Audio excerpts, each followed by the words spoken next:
Good afternoon, everyone. Let's talk today about Revelation chapter 12 and verse 17.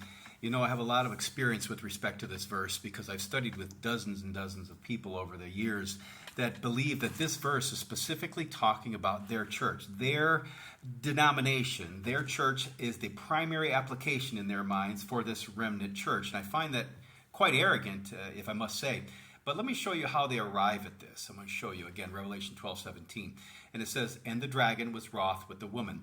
The dragon, we know to be the devil, was wroth or angry with the woman, which is a church. Many times in prophecy, Bible prophecy, a woman is representational. So that makes sense.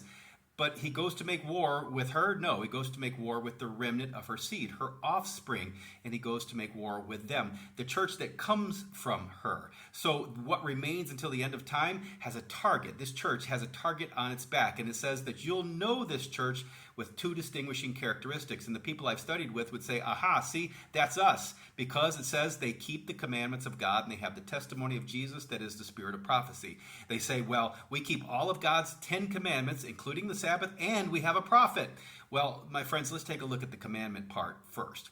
The commandments here, is it referring to the 10 commandments? Well, no, very likely not. And I say this because whenever Torah, from which the 10 commandments were derived, is referred to, it talks about in Greek using the word nomos. In this case, it's talking about entole, which is a very general directive that comes from the mouth of God. Nomos is more likely Torah. But in this case, it's talking about man shall not live by bread alone, but every word that leaves God's mouth. As we can see this very clearly, that makes a lot more sense. So it's not talking about the 10 commandments. But what about the prophecy part, or the spirit of prophecy? As they match this up with Revelation 19:10, it does indeed say the testimony of Jesus is the spirit of prophecy. But they say that they have a prophet in their midst. Well, that kind of counteracts the claim, because the very fact is it says that the testimony of Jesus, his words, are the spirit of prophecy. They don't come from another man or a woman in this case. But as we look at this very clearly, people will say, yeah, but there's prophets.